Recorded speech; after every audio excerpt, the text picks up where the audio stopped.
একটি রাজনৈতিক পার্টির মুখে হঠাৎ করে একটা পলিটিক্যাল স্লোগান হিসেবে জয় শ্রী রাম এলো করতে। শ্রী রামচন্দ্রকে আনতে হলো কিসের জন্য, কিসের বাধাবাধ্যকতা? জয় শ্রী রাম, শ্রী রামচন্দ্র কি ওনাকে টেন্ডার দিয়েছে যে আপনাকে আমি টেন্ডার দিলাম, আপনি কি আমাকে হিন্দু ধর্ম আছেন? শ্রী রামচন্দ্র কি ওনাকে কন্ট্রাক্ট দিয়ে দিয়েছেন গোটা ভারতবর্ষের যে আপনাকে জাতিকে উদ্বুদ্ধ করতে হবে? আপনারা তো শান্তির বার্তাবাহক, আপনারা তো শান্তির দূত। আপনাদের কাছে যে এসে বলবে ঠাকুর মশাই কি অবস্থা, পৃথিবীর কি অবস্থা, দেশের কি অবস্থা।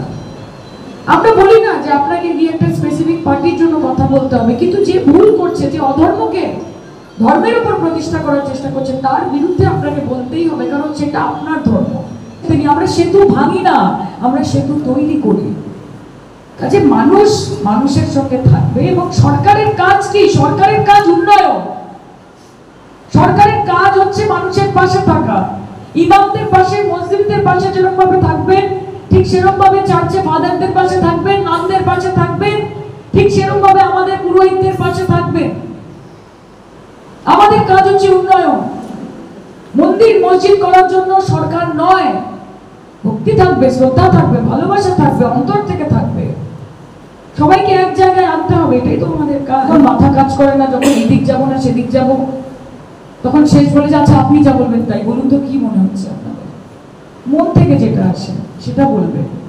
যদি মনে হয় যে মমতা বন্দ্যোপাধ্যায় রাজধর্ম পালন করছেন একজন মুখ্যমন্ত্রী হিসেবে, একজন মানুষ হিসেবে, একজন মহিলা 65 বছরের ওপরে বয়স, দিন নেই নাম নেই, সারাক্ষণ চেষ্টা করে যাচ্ছেন, একটা পয়সা দেয় না আমাদেরকে বিজেপির এই সরকার। 1,62,000 কোটি টাকা 3 বছর ধরে আটকে রেখেছে। আজকে 8,000 পুরোহিতকে দিদি লিস্টিং করেছেন ভাতার জন্য। আজকে সত্যি যদি এই টাকাগুলো ছেড়ে দেয়, ওনার যদি ক্ষমতা হয়, উনি 80,000 পুরোহিতকে দেবেন। আমার দিদিকে আমি চিনি, আমার দিদিকে আমি চিনি। দিদি কাউকে বঞ্চিত রাখতে চান না, কিন্তু পারেন না। যাদবপুর লোকসভা কেন্দ্রের অন্তর্গত যারা যারা রয়েছেন, যতজন পুরোহিত রয়েছেন, আমি আদিদির ভাইকেও বলেছি, ইমাম যারা রয়েছেন, দিদি যতটা সম্ভব দিদি করবেন, কিন্তু তারপরে অতিরিক্ত ভাবেও আমাদের পক্ষ থেকে আপনাদের প্রত্যেকের পাশে আমরা থাকবো। আপনাদের যা যা প্রয়োজনীয়তা আমি আপনাদের কথা দিয়ে যাচ্ছি, কারণ আপনাদের ভালো থাকা, আপনাদেরকে বাঁচিয়ে রাখা আমাদের দায়িত্বের মধ্যে পড়ে। কারণ আমরা আমাদের ধর্মকে ভালোবাসি। আমাদের ধর্মের আরো প্রসারণ, সম্প্রসারণ ঘটাতে হবে।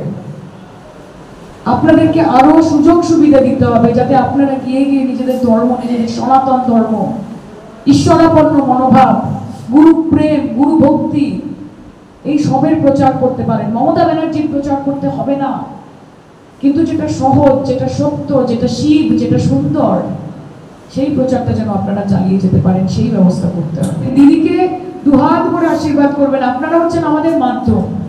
ঠাকুরের সঙ্গে সরাসরি যোগাযোগ আমরা যদি না পৌঁছতে পারি, সেই জন্যই আপনাদের দ্বারস্থ হই, যে আপনারা এত ভক্তি সহ ঠাকুরের কাছে আরাধনা করেন, পুজো করেন বলে আপনাদের মাধ্যমে ওনাদের কাছে আরেকটু যেতে চাই। বিজেপি ভাবে যে নরেন্দ্র মোদী সেই মাধ্যম, তারা ভুল। তারা মাধ্যম না, আমাদের ইমামরা মাধ্যম, আমাদের পণ্ডিত মশাই, আমাদের ঠাকুর মশাইরা মাধ্যম।